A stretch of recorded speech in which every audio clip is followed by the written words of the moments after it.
पुरुषो वेङ्कटेशः शिरोऽवतु प्राणे सह प्राणनिलयः प्राणान् रक्षतु मे हरिः।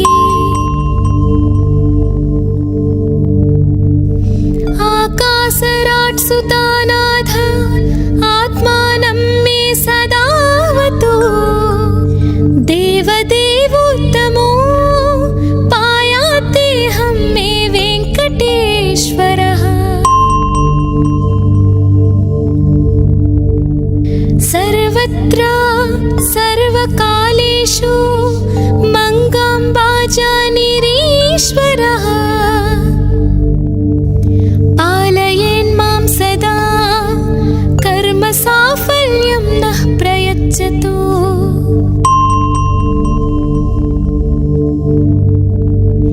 य एतद्वज्रकवचमभेद्यं वेङ्कटेशितुः सायं प्रातः पठेन्नित्यं मृत्युं तरति निर्भयः। इति मार्कण्डेयकृतं श्रीवेङ्कटेश्वर वज्रकवचस्तोत्रं सम्पूर्णम्। शान्ताकारं भुजगशयनं पद्मनाभं सुरेशं विश्वाकारं गगनसदृशं मेघवर्णं शुभांगं लक्ष्मीकान्तं कमलनयनं योगिहृद्यानगम्यं वन्दे विष्णुं भवभयहरं सर्वलोकैकनाथं सर्वलोकैकनाथम्। पूर्वतो मां हरिः पातु पश्चाच्चक्रे च दक्षिणे कृष्ण उत्तरतः पातु श्रीशो विष्णुश्च सर्वतः ऊर्ध्वमानन्दकृत् पातु अधस्ताच्छारङ्गभृत् सदा पादौ पातु सरोजाङ्घ्रिः जङ्घे पातु जनार्दन जानुनी मे जगन्नाथः ऊरो पातु त्रिविक्रमः गुह्यं पातु हृषीकेशः पृष्ठं पातु ममाव्ययः पातु नाभिं ममानन्तः कुक्षिं राक्षसमर्दनः दामोदरो मे हृदयं वक्षः पातु नृकेसरी करौ मे कालियारातिः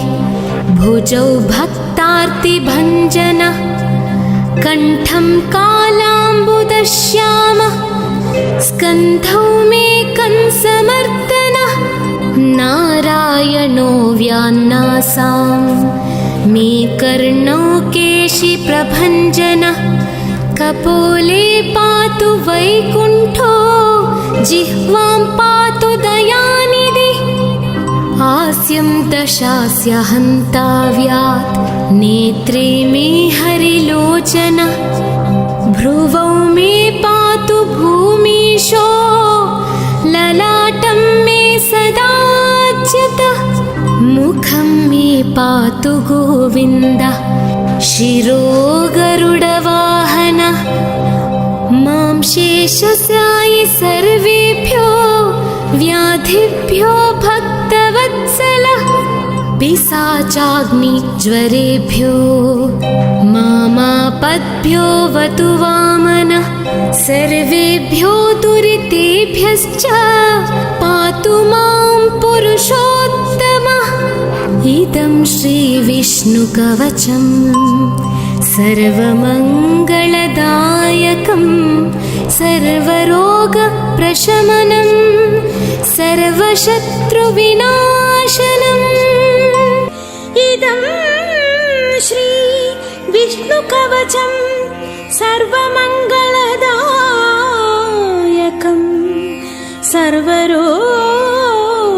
प्रशमनं सर्वशत्रुविनाशनम्।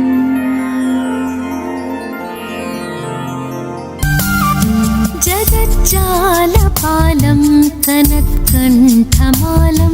शरच्चन्द्रपालं महादैत्यकालं नभोनीलकायं दुरावारमायं सुपद्मासहायं भजेऽहं भजेऽहं सदाम्भोधिवासं गलत्पुष्पहासं जगत्सन्निवासं सतादित्यभासं गदाचक्रशस्त्रं लसत्पीतवस्त्रं हसच्चारुवक्त्रं भजेऽहं भजेऽहं रमाकण्ठहारं श्रुतिव्रातसारं जलान्तर्विहारं धराभारहारं चिदानन्दरूपं मनोज्ञस्वरूपं धृतानेकरूपं भजेऽहं भजेऽहं जराजन्महीनं परानन्दपीनं समाधानलीनं सदैवानवीनं जगज्जन्महेतुं सुरानीककेतुं त्रिलोकैकसेतुं भजेऽहं भजेऽहम्।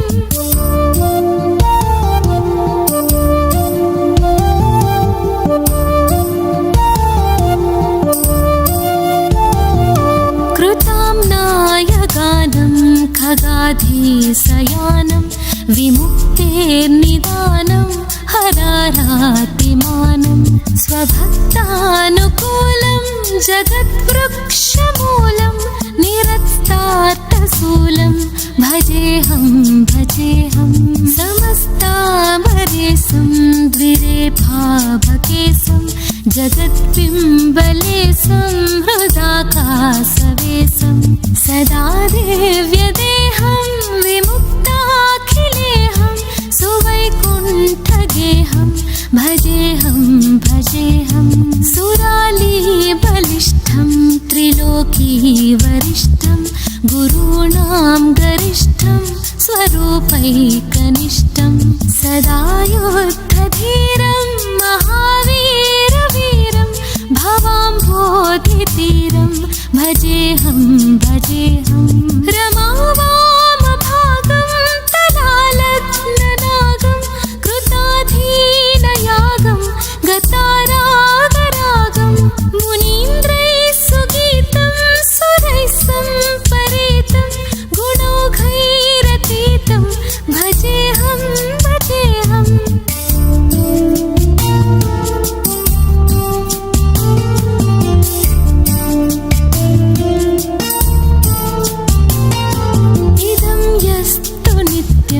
समाधाय चित्तं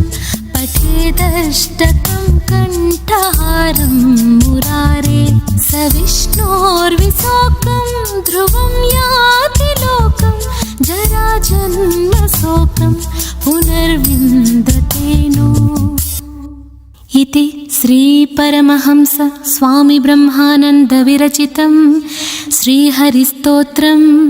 सम्पूर्णम्। शान्ताकारं भुजगशयनं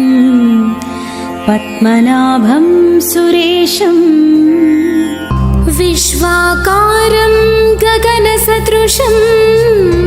मेघवर्णं शुभाङ्गं लक्ष्मीकान्तं कमलनयनं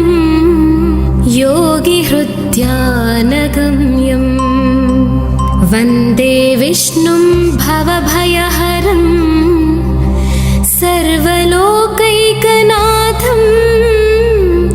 सर्वलोकैकनाथं पूर्वतो मां हरिः पातु पश्चाच्चक्रे च दक्षिणे कृष्ण उत्तरतः पातु श्रीशो विष्णुश्च सर्वतः ऊर्ध्वमानन्दकृत् पातु करधस्ताच्छारङ्गभृत्सदा पादौ पातु सरोजाङ्घ्रि जङ्घे पातु जनार्दना जानुनी मे जगन्नाथः ऊरो पातु त्रिविक्रमः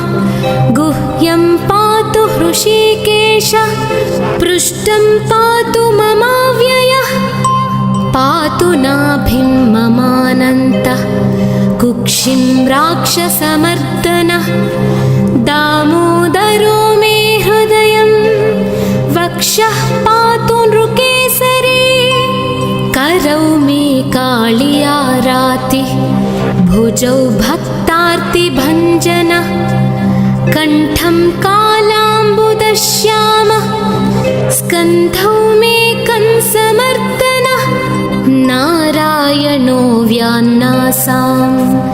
मे कर्णौ केशिप्रभञ्जनः कपोले पातु वैकुण्ठो जिह्वां पातु दयानिधि हास्यं दशास्य हन्ताव्यात् नेत्रे मे हरिलोचनः भ्रुवौ मे पातु भूमीशो ललाटं मे सदाच्युतः मुखं मे पातु गोविन्दः शिरो गरुडवाहनः मां शेषशायि सर्वेभ्यो व्याधिभ्यो भक्तवत्सलः पिशाचाग्निज्वरेभ्यो मामापद्भ्यो वतु वामनः सर्वेभ्यो दुरितेभ्यश्च पातु मां पुरुषोत्तमः इदं श्री विष्णुकवचं सर्वमङ्गलदायकं सर्वरोगप्रशमनं सर्वशत्रुविनाशनम् नारायणं परब्रह्म सर्वकारणकारणं प्रपद्ये वेङ्कटेशाख्यं तदेव कवचं मम सहस्रशीर्षा पुरुषो वेङ्कटेशः शिरोवतु प्राणे सह प्राणनिलयः प्राणान् रक्षतु मे हरिः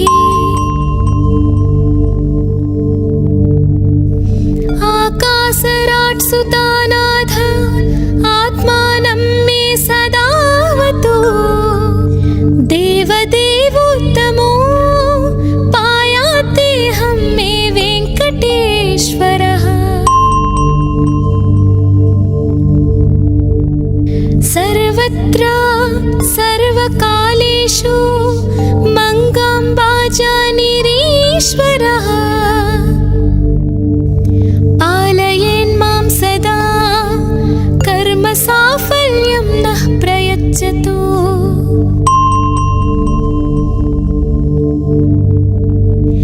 य एतद्वज्रकवचमभेद्यं वेङ्कटेशितुः सायं प्रातः पठेन्नित्यं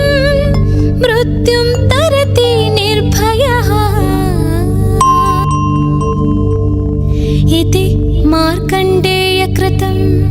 श्रीवेङ्कटेश्वर वज्रकवचस्तोत्रं सम्पूर्णम्। शान्ताकारं भुजगशयनं पद्मनाभं सुरेशं विश्वाकारं गगनसदृशं मेघवर्णं शुभाङ्गं लक्ष्मीकान्तं कमलनयनं योगिहृद्यानगम्यं वन्दे विष्णुं भवभयहरं सर्वलोकैकनाथं सर्वलोकैकनाथम्।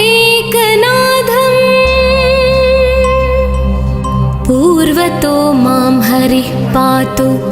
पश्चाश्चक्रे च दक्षिणे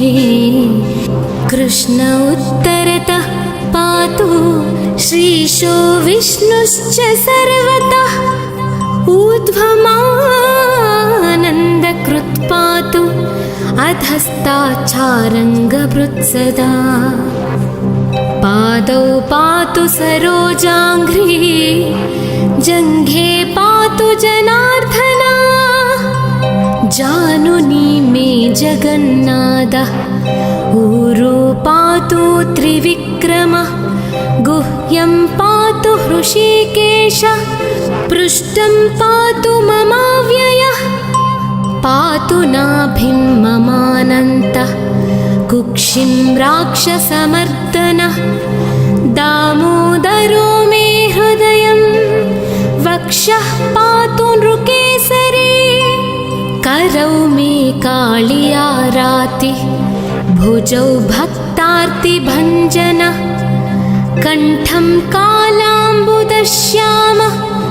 स्कन्धौ मे कंसमर्दनः नारायणो व्यान्नासां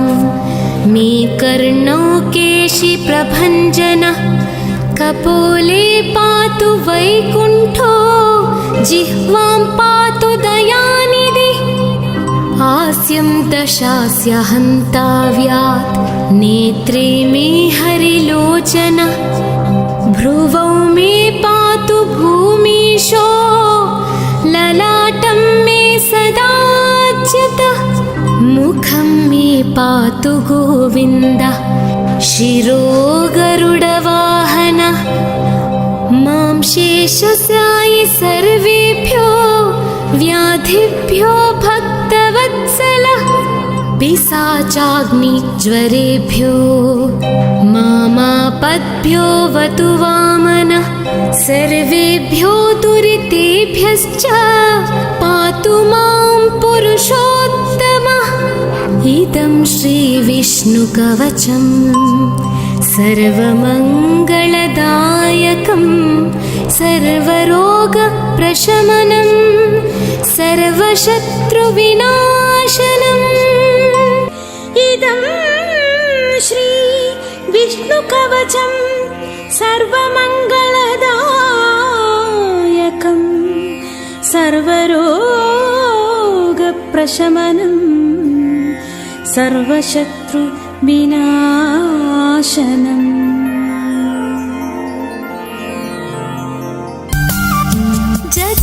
जगज्जालपालं कनत्कण्ठमालं शरच्चन्द्रपालं महादैत्यकालं नभोनीलकायं दुरावारमायं सुपद्मासहायं भजेऽहं सदाम्भोधिवासं गलत्पुष्पहासं जगत्सन्निवासं सतादित्यभासं गदाचक्रशस्त्रं लसत्पीतवस्त्रं हसच्चारुवक्त्रं भजेऽहं रमाकण्ठहारं श्रुतिव्रातसारं जलान्तर्विहारं खराभारहारं चिदानन्दरूपं मनोज्ञस्वरूपं धृतानेकरूपं भजेऽहं जराजन्महीनं परानन्दपीनं समाधानलीनं सदैवानवीनं जगज्जन्महेतुं सुरानीककेतुं त्रिलोकैकसेतुं भजेऽहं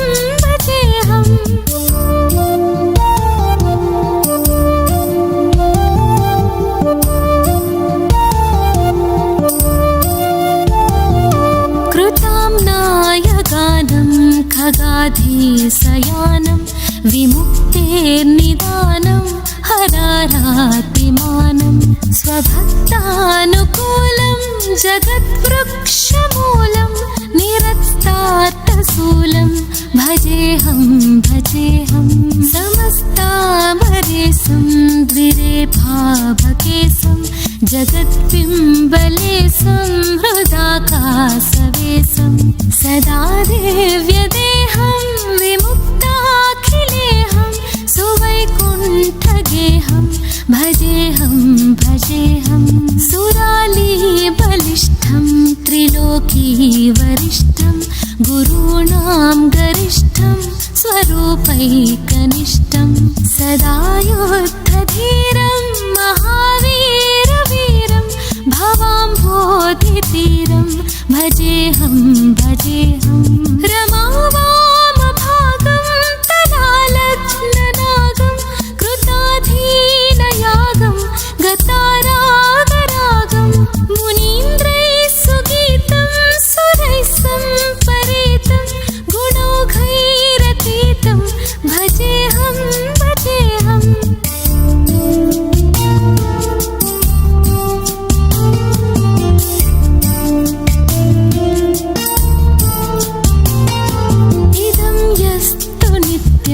समाधाय चित्तं पठेदष्टकं कण्ठहारं मुरारे स विष्णोर्विशोकं ध्रुवं याति लोकं जराजन्मशोकं पुनर्विन्दते नो। इति श्रीपरमहंस स्वामी ब्रह्मानन्द विरचितं श्रीहरिस्तोत्रं सम्पूर्णम्। शान्ताकारं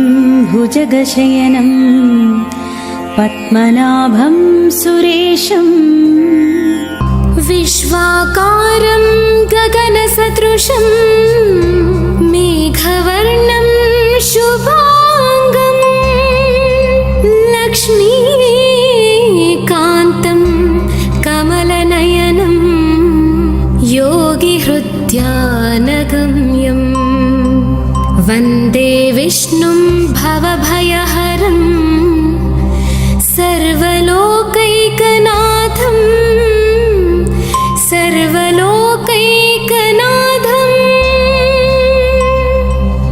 पूर्वतो मां हरिः पातु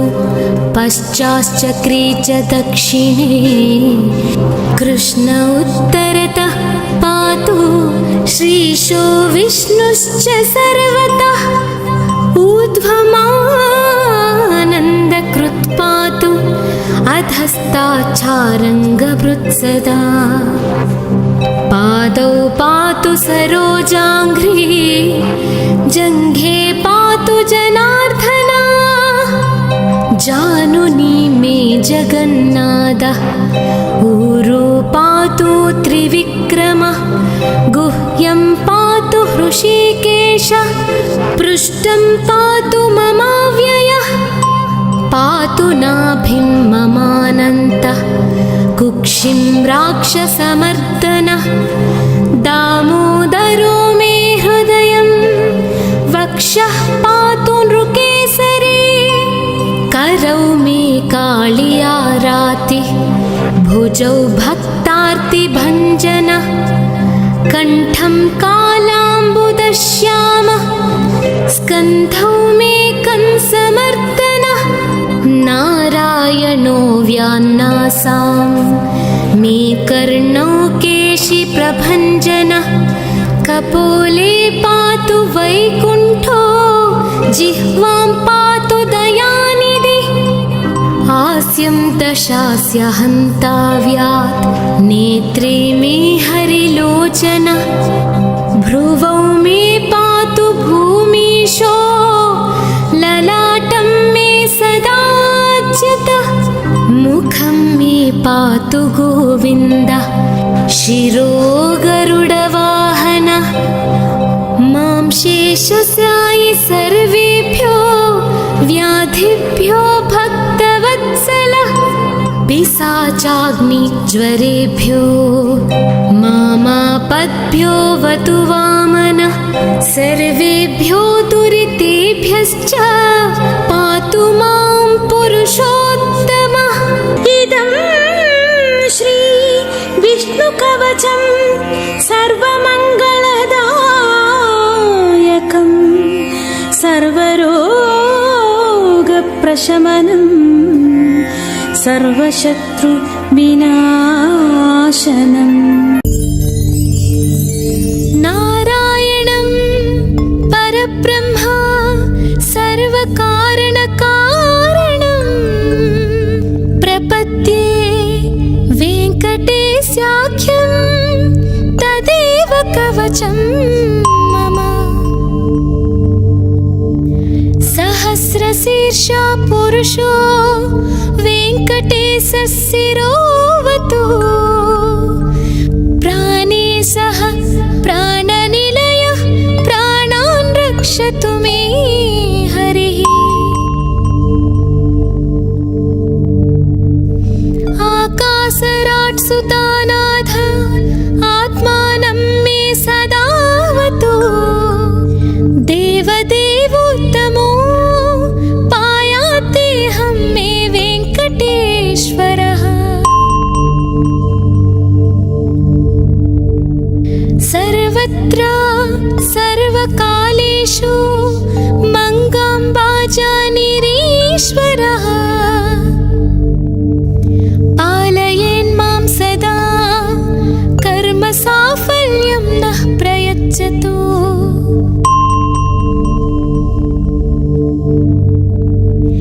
य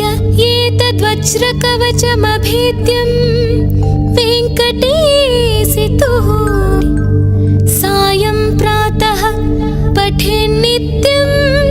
मृत्युं तरति निर्भयः। इति मार्कण्डेयकृतं श्रीवेङ्कटेश्वर वज्रकवचस्तोत्रं सम्पूर्णम्। शान्ताकारं भुजगशयनं पद्मनाभं सुरेशं विश्वाकारं गगनसदृशं मेघवर्णं शुभांगं लक्ष्मीकान्तं कमलनयनं योगिहृद्यानगम्यं वन्दे विष्णुं भवभयहरं सर्वलोकैकनाथं सर्वलोकैकनाथम्।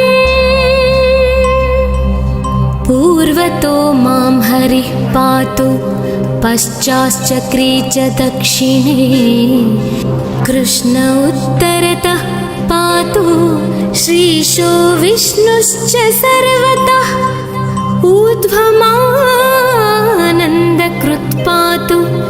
अधस्ताच्चारङ्गभृत्सदा पादौ पातु सरोजाङ्घ्रिः जङ्घे पातु जनार्दन जानुनी मे जगन्नाथः ऊरो पातु त्रिविक्रमः गुह्यं पातु हृषीकेशः पृष्ठं पातु ममाव्ययः पातु नाभिं ममानन्तः कुक्षिं राक्षसमर्दनः दामोदरो मे हृदयं वक्षः पातु नृकेसरी करौ मे कालियारातिः भुजौ भक्तार्तिभञ्जनः कण्ठं कालाम्बुदश्यामः स्कन्धौ मे कंसमर्दनः नारायणो व्यान्नासां मे कर्णौ केशिप्रभञ्जनः कपोले पातु वैकुण्ठो जिह्वां पातु दयानिधि हास्यं दशास्य हन्ताव्यात् नेत्रे मे हरिलोचन भ्रुवौ मे पातु भूमीशो ललाटं मे सदाच्युतः मुखं मे पातु गोविन्दः शिरो गरुडवाहनः मां शेषशायि सर्वेभ्यो व्याधिभ्यो भक्तवत्सलः पिशाचाग्निज्वरेभ्यो मामापद्भ्यो वतु वामनः सर्वेभ्यो दुरितेभ्यश्च पातु मां पुरुषोत्तमः। इदं श्रीविष्णुकवचं सर्वमङ्गलदायकं सर्वरोगप्रशमनं सर्वशत्रुविनाशनम्। इदं श्री विष्णुकवचं सर्वमङ्गलदायकं सर्वरोगप्रशमनं सर्वशत्रुविनाशनम्।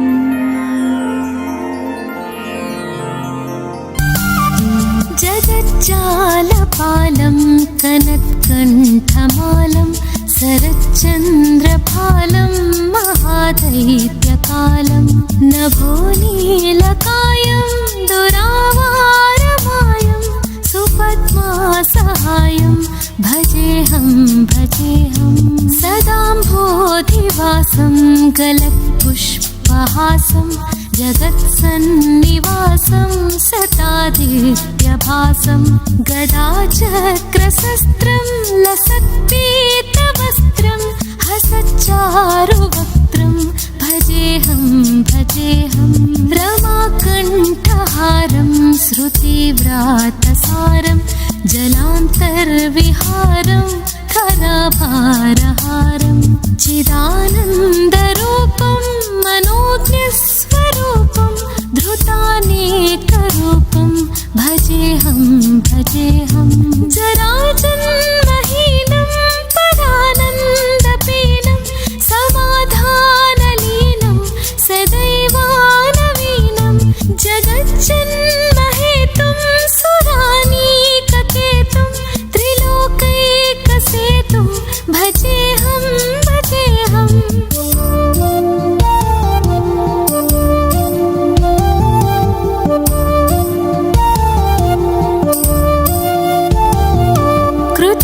कृताम्नायगानं खगाधीशयानं विमुक्तेर्निदानं हरारातिमानं स्वभक्तानुकूलं जगद्वृक्षमूलं निरस्तार्थशूलं भजेऽहं भजेऽहं समस्ताभरेशं द्विरेफाभकेशं जगत्बिम्बलेशं हृदाकाशवेशं सदा देव्यदेहं विमुक्ताखिलेहं सुवैकुण्ठगेहं भजेऽहं भजेऽहं सुरालीबलिष्ठं त्रिलोकीवरिष्ठं गुरूणां गरिष्ठं स्वरूपैकनिष्ठं सदा युद्धधीरं महावीरवीरं भवाम्भोधितीरं भजेऽहं भजेऽहं रमावामभागं तलालग्ननागं कृताधीनयागं गतारागरागं मुनीन्द्रैः सुगीतं सुरैः सम्परीतं गुणौघैरतीतं भजेऽहं भजेऽहम्।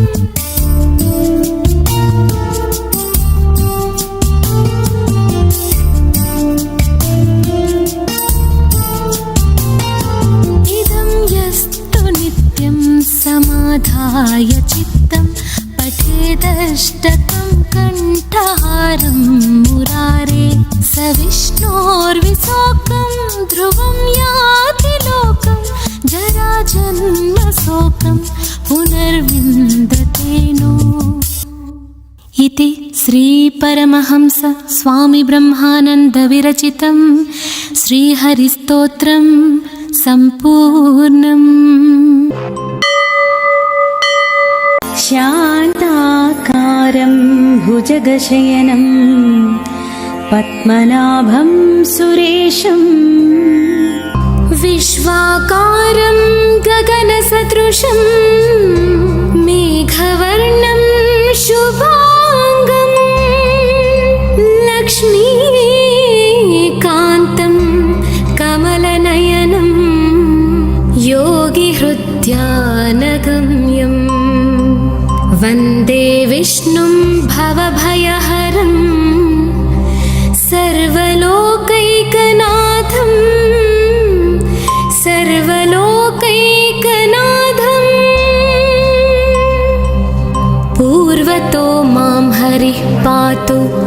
पश्चाश्चक्रे च दक्षिणे कृष्ण उत्तरतः पातु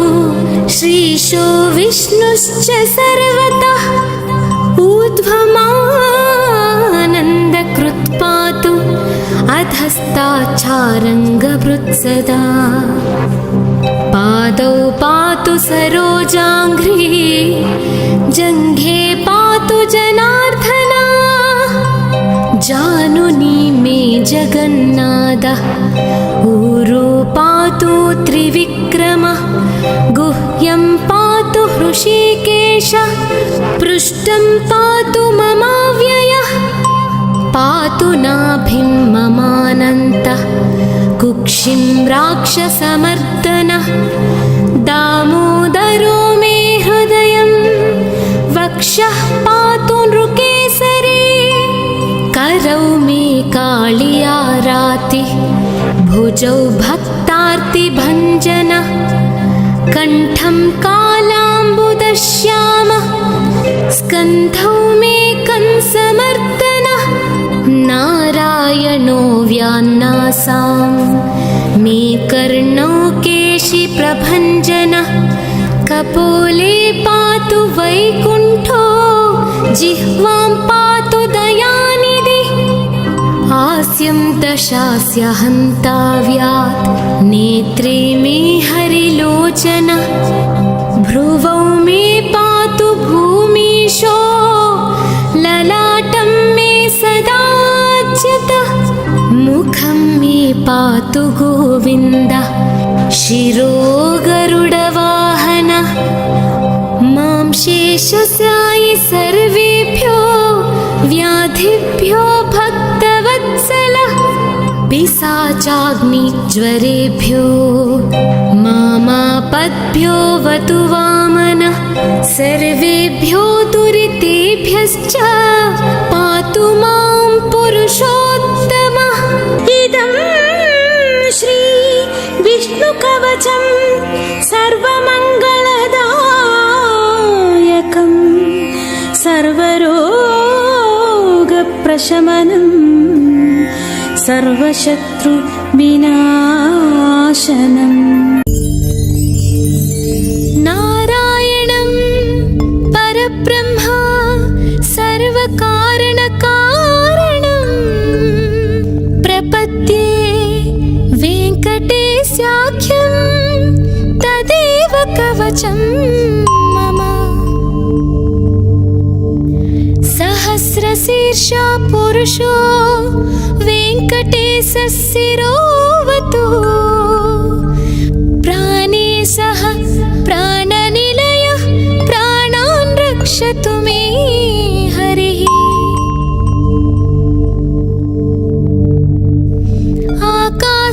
आकाशराट्सुतानाथ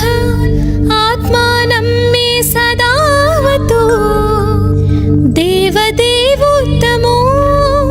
पायातेऽहं मे वेङ्कटेश्वरः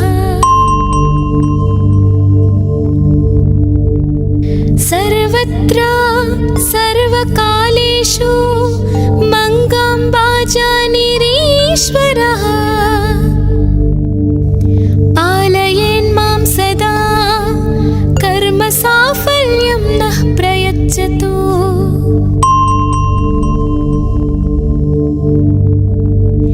य एतद्वज्रकवचमभेद्यं वेङ्कटेशितुः सायं प्रातः पठेन्नित्यं मृत्युं तरति निर्भयः इति मार्कण्डेयकृतं श्रीवेङ्कटेश्वरवज्रकवचस्तोत्रं सम्पूर्णम् शान्ताकारं भुजगशयनं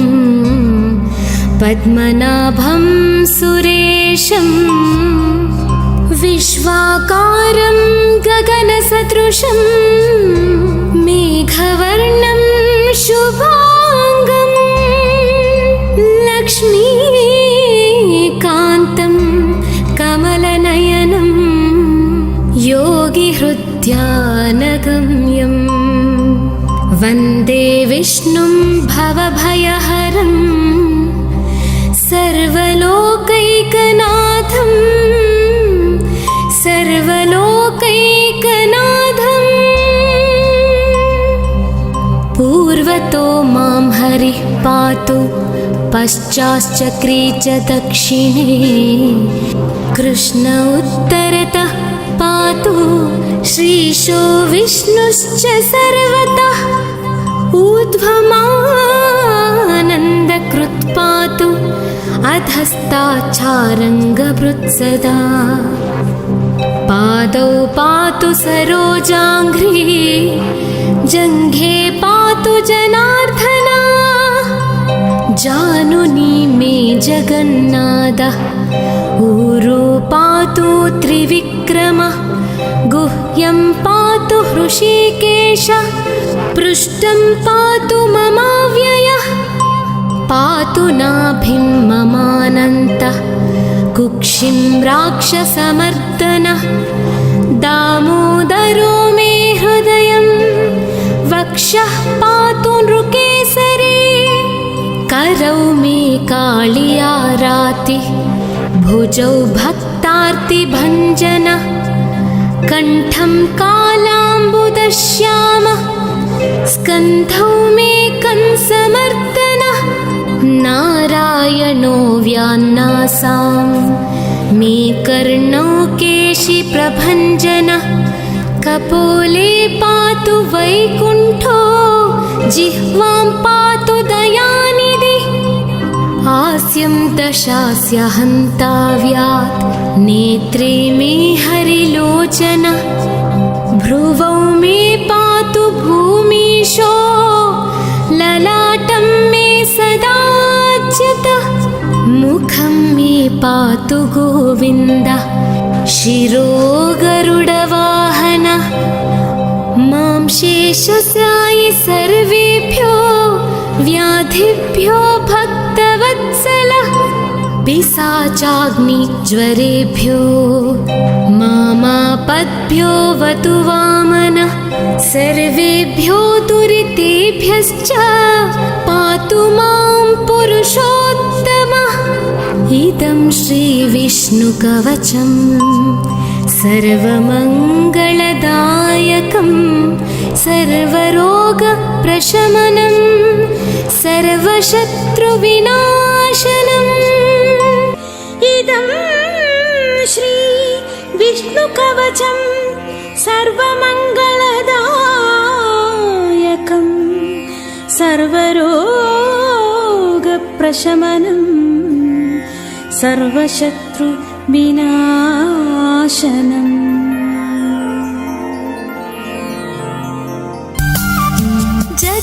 जगज्जालपालं कनत्कण्ठमालं शरच्चन्द्रपालं महादैत्यकालं नभोनीलकायं दुरावारमायं सुपद्मासहायं भजेऽहं भजेऽहं सदाम्भोधिवासं गलत्पुष्पहासं जगत्सन्निवासं सतादित्यभासं गदाचक्रशस्त्रं लसत्पीतवस्त्रं हसच्चारुवक्त्रं भजेऽहं भजेऽहं रमाकण्ठहारं श्रुतिव्रातसारं जलान्तर्विहारं खरभारहारं चिदानन्दरूपं मनोज्ञस्वरूपं धृतानेकरूपं भजेऽहं भजेऽहं जराजन्महीनं परानन्दपीनं समाधानलीनं सदैवानवीनं जगज्जन्महेतुं सुरानीककेतुं त्रिलोकैकसेतुं भजेऽहं भजेऽहम्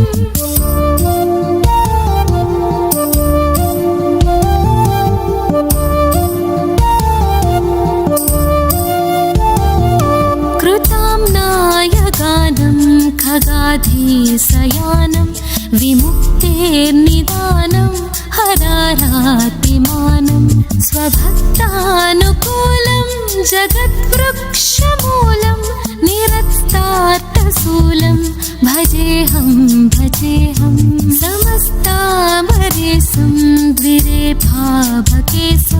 जगत्पिम्बले संहृदाकाशवेशं सदा दिव्यदेहं विमुक्ताखिलेहं सुवैकुण्ठगेहं भजेऽहं भजेऽहं सुरालीबलिष्ठं त्रिलोकीवरिष्ठं गुरूणां गरिष्ठं स्वरूपैकनिष्ठं सदा युद्धधीरं महावीरवीरं भवाम्भोधितीरं भजेऽहं भजेऽहं रमावामभागं तलालग्ननागं कृताधीनयागं गतारागरागं मुनीन्द्रैः सुगीतं सुरैः सम्परीतं गुणौघैरतीतं भजेऽहं भजेऽहम्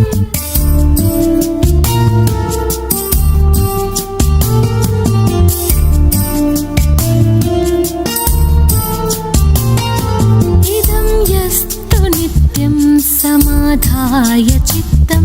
पठेदष्टकं कण्ठहारं मुरारे स विष्णोर्विशोकं ध्रुवं याति लोकं जराजन्मशोकं पुनर्विन्दते नो। इति श्रीपरमहंस स्वामी ब्रह्मानन्द विरचितं श्रीहरिस्तोत्रं सम्पूर्णम्। शान्ताकारं भुजगशयनं पद्मनाभं सुरेशं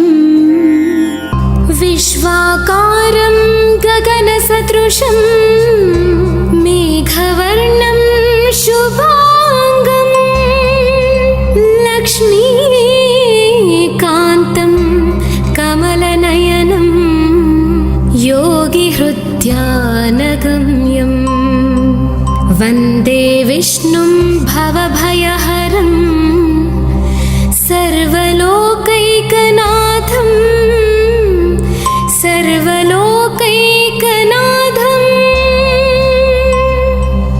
पूर्वतो मां हरिः पातु पश्चाच्चक्रे च दक्षिणे कृष्ण उत्तरतः पातु श्रीशो विष्णुश्च सर्वतः ऊर्ध्वमानन्दकृत् पातु अधस्ताच्छारङ्गभृत्सदा पादौ पातु सरोजाङ्घ्रि जङ्घे पातु जनार्दना जानुनी मे जगन्नाथः ऊरो पातु त्रिविक्रमः गुह्यं पातु हृषीकेशः पृष्ठं पातु ममाव्ययः पातु नाभिं ममानन्तः कुक्षिं राक्षसमर्दनः दामोदरो मे हृदयं वक्षः पातु नृकेसरी करौ मे कालियारातिः भुजौ भक्तार्तिभञ्जनः कण्ठं कालाम्बुदश्यामः स्कन्धौ मे कंसमर्दनः नारायणो व्यान्नासां मे कर्णौ केशिप्रभञ्जनः कपोले पातु वैकुण्ठो जिह्वां पातु दयानिधि हास्यं दशास्य हन्ताव्यात् नेत्रे मे हरिलोचन भ्रुवौ मे पातु भूमीशो ललाटं मे सदाच्युतः मुखं मे पातु गोविन्दः शिरो गरुडवाहनः मां शेषशायि सर्वेभ्यो व्याधिभ्यो भक्तवत्सलः पिशाचाग्निज्वरेभ्यो मामापद्भ्यो वतु वामनः सर्वेभ्यो दुरितेभ्यश्च पातु मां पुरुषोत्तमः। इदं श्री विष्णुकवचं सर्वमङ्गलदायकं सर्वरोगप्रशमनं सर्वशमनं सर्वशत्रुविनाशनम्।